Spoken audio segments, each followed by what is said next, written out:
Hi everyone. This is the last lecture before the midterm exam. Today's topic is growing a language. Growing a language.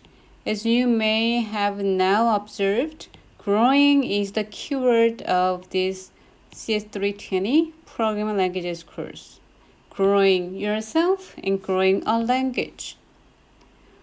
I mentioned multiple times that this course we grow a language from AEE to VAE to FVAE to RFVAE and things like that. We are growing a tiny language to have more language features.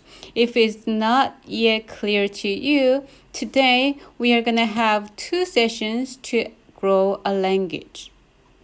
We are going to have one feature for the first before the first break, and then we're going to add another feature to a tiny language at the second session.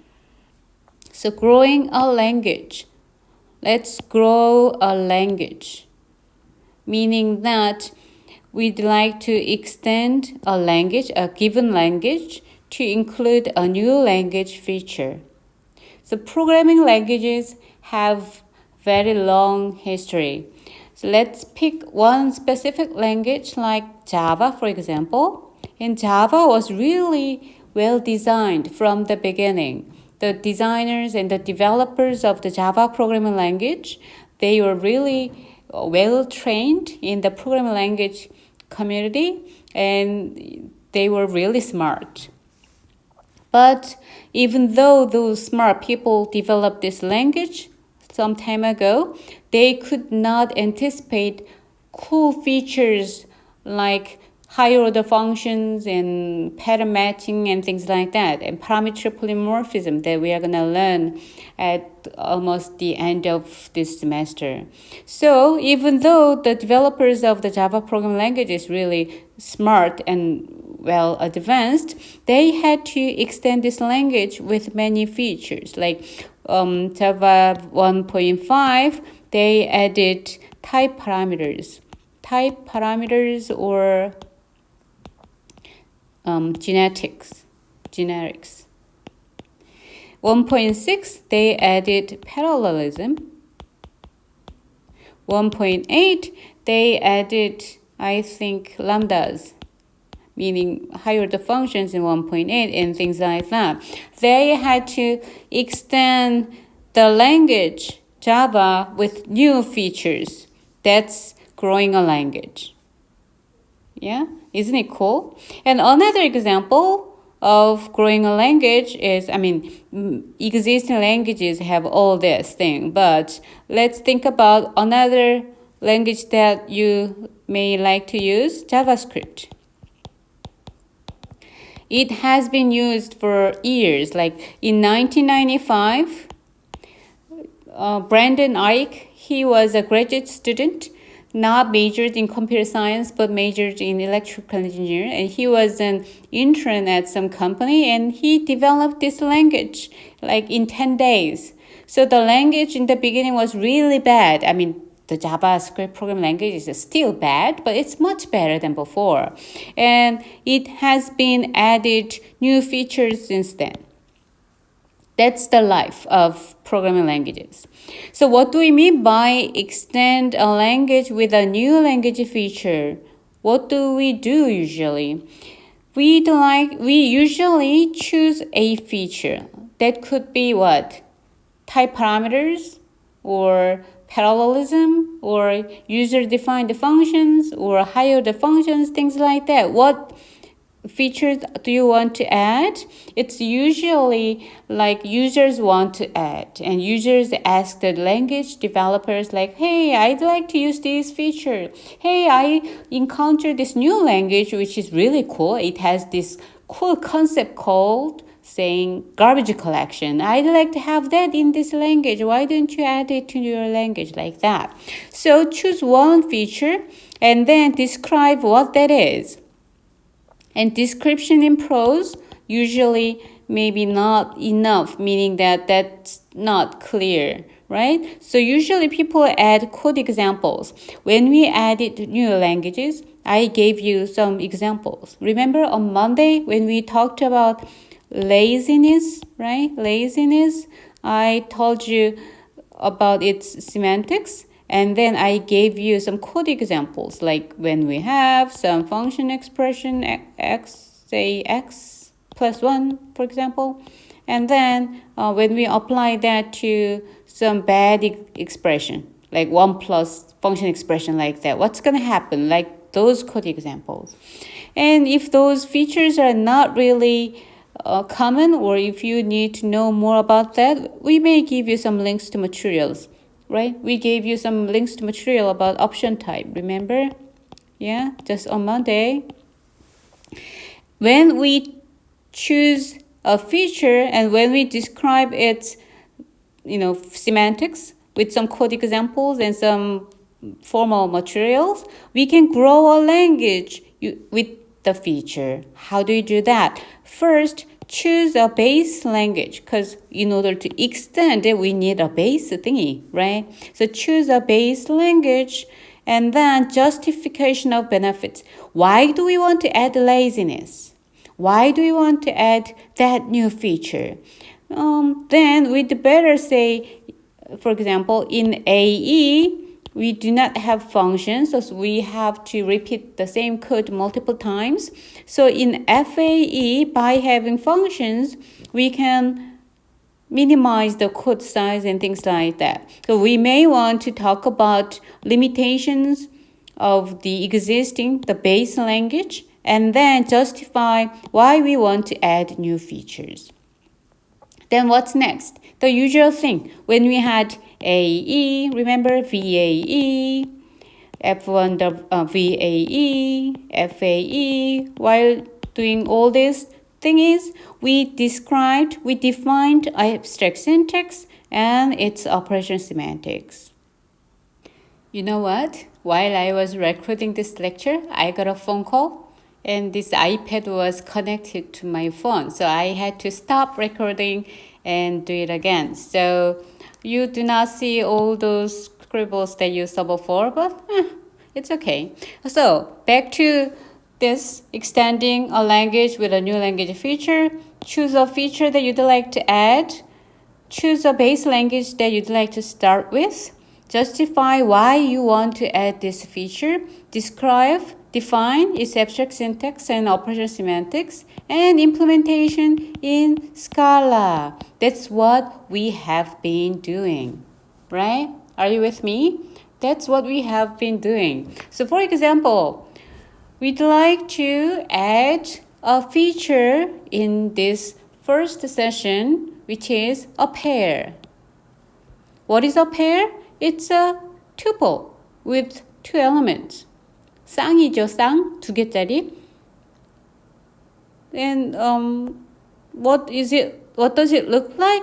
It's like open, close, comma, the first component and the second component. That's the usual pair. Open, close, comma, and first component and the second component. That's our code example. Links to materials, because you know what pairs are, so I'm gonna skip that. Growing a language. We'd like to add this new cool feature pair to what? A base language, FAE. What is FAE? Arithmetic expressions with functions. Numbers, addition and subtraction. That's arithmetic expression and functions, meaning identifier, function expression, and function call, lambda calculus, right? So that's going to be our base language. Why do you want to add a pair to that? Again, arithmetic expression is number, E1 plus E2, E1 minus E2, those AEs, and function x, lambda x dot e, and E1, E2, right? Then here, there's only one parameter, and we can make just numbers and closures, not multiples of that. Well, a pair is only two things. Yeah, but we can nest it, like open E1, comma E2, comma E3, comma E4, like that. So by using a pair, we can simulate a possibly more than two components, which is good. So then, I added one more thing, concrete syntax. Yeah, we can add concrete syntax. And we will see how we define this language with concrete syntax, abstract syntax and operational semantics, and implementation. Okay, that's gonna be the plan for the first session. This is the concrete syntax. We have a number, addition, subtraction, that's AE. We have an identifier, function expression, and function call, that's F. So this black thing is FAE, which is the base language. We'd like to add a pair. How do you write a pair? That's this concrete syntax, meaning open, close, comma. This is what I said before, right? Open, close, comma with the first component and the second component. That's a pair. Again, when we add a new feature, what do we have? We have introduction, and use. Of course, obviously, open, close, comma is what? Introduction of a pair. You see what happened? Yes. Oh, that's a phone call. Okay, so we were with FAE. And I told you that when we talked about some new concept, there were two things to do, introduction and use. Again, open, close, comma is for introduction of pair. How do we use a pair? When we have 3 comma some function that has body, say what, x plus 4 close, like that. When you have a pair, what do you want to do? I'd like to get the first component or the second component. This expression should evaluate to a pair, and I'd like to get its first component or second component, that's use, right? Does it make sense? Right? So this is concrete syntax. One more time. When we have a new concept, pair, we'd like to have this base language, and we'd like to add concrete syntax for introduction of pair and use of pair. Creating a pair and use a pair. That's the usual thing. We have been doing that for, some time until now. Then when we have concrete syntax, what's next? Concrete syntax is for people, and for computers, we'd like to have abstract syntax. Because whether we use parentheses or curly braces or angle bracket, whether we use comma, semicolon, colon, those things are concrete syntax. Not really important, but what really important is abstract syntax. Those usual thing, and we'd like to add a pair of 2 things. Open, one expression, another expression, close. And when we want to get the first component, give me the first one. When you want to get the second component, give me the second one. That's our abstract syntax. And you can see this is going to be the implementation, right? We are going to see that in a minute. Then, what's next? Yeah, we use the same environment, same closure, but extended value set. With these FAE, there were only 2 kinds of values, numbers and functions, right? Numbers and closures. And now that we are adding new concept, new feature like pair, we need to add a set of pairs. What is a pair? What is a pair? A pair, a tuple, a pair of values. Okay? So far so good? Then the next thing to do is to define its operational semantics. Under a given environment, when we have a pair of 2 expressions, E1 and E2, what's the value of that? Right? What's the value of it?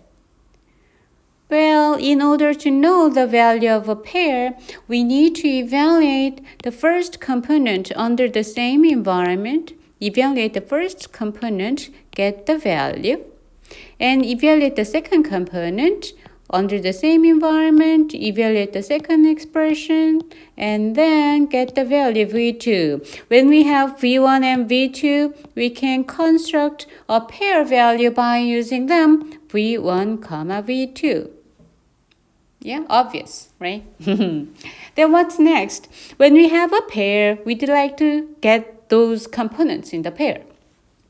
When we have E.1, oh, this is a destruction.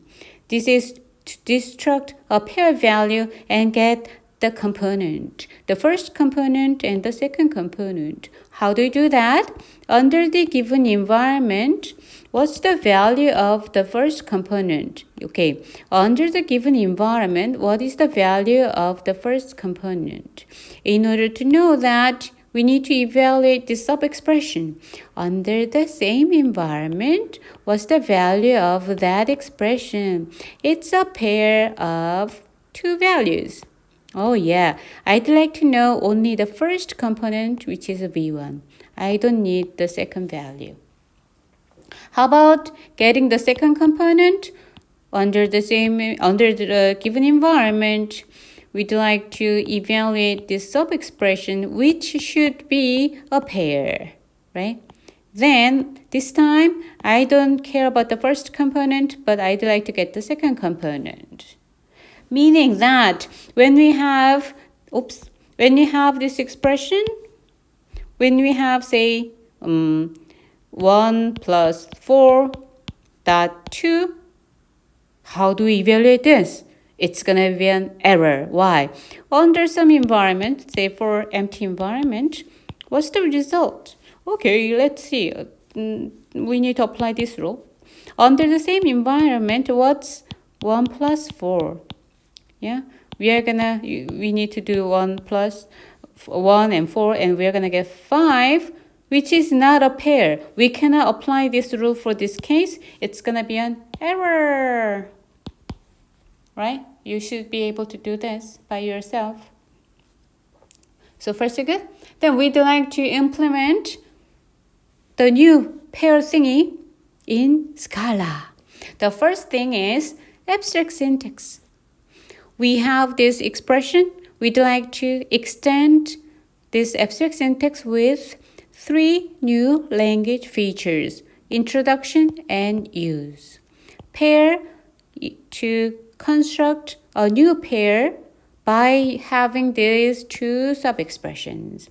First and second, as we saw in this operation semantics, we need to evaluate that sub-expression, which should evaluate to a pair value.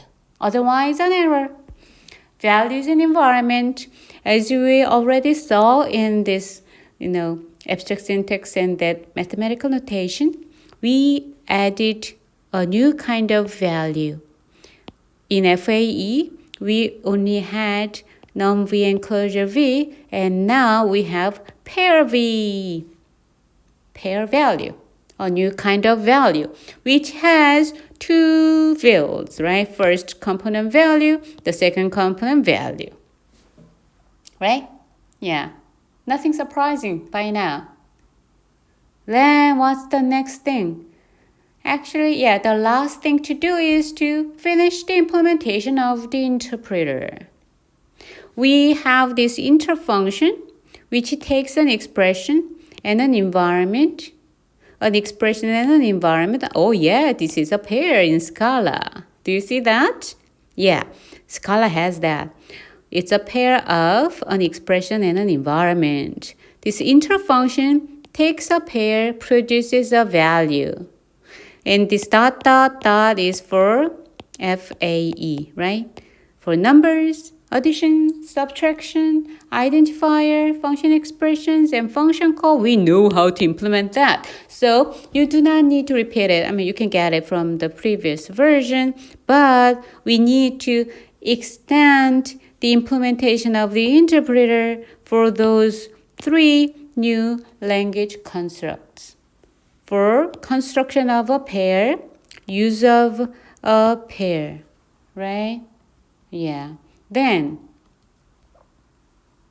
how do we evaluate a pair? Remember? Do you remember that rule? Yeah. Under a given environment, when we evaluate E1, E2, what's the value? Oh, wait. What we did was to evaluate E1 under the same environment, right? And then get the value V1. We want to evaluate the second sub-expression under the same environment, right? Then get the value V2. By using those two values, we created a pair value. How can you say that? How can you say this? Well, we know it's going to be interp F under the same environment, E and V. That's this thing. How about this one? Oh, that's going to be what? Interp of second expression S and E and V. Okay, we have, that's this one. That's V1, that's V2. And what do we do? Make it a pair. How? By using pair value. Right? Yeah, it's that simple. Interpret the first component expression. Interpret the second component expression. Get those values and oops. And then make a pair value. So far, so good? Yes. How about first? Because second is going to be just the same. Right? Yeah. What is going to be first? Remember, let's review one more time. Under a given environment, E.1, that's going to be the first, right? How do we evaluate this thing? We need to evaluate E and we need to get a pair value. You know, in this language, we have 3 kinds of values, right?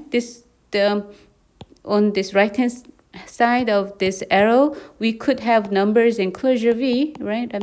E, comma, sigma. Then it's an error. We should have a pair for the value of this expression. Then the first component is going to be V1. Oh, so simple. How can you do that? The value of E should be a pair, right? Like this. We are going to evaluate this sub-expression, interp P under the given environment. And what did we say? The value should be a pair value, otherwise an error. Otherwise meaning what? Num-V and closure V, error. This one should be pair. Again, because this is the first component, we are going to ignore the second component and get the first component back. Right? Yeah. How about second? Yeah, just similar. Interpret this expression. That should be a pair value. This time I'm gonna ignore the first component and then get the second component, return it as it is. That's the semantics. Okay? So far, we saw how to add a new feature called pair to the base language FAE. We chose a new language feature. We chose a base language and we added it to this this old language to make a new language. Let's say PFAE, FAE with pair, right? Both in Scala implementation and operation semantics. Isn't it cool? Yeah. Let's take the first break and we are going to add a new language feature to a tiny language after the first break.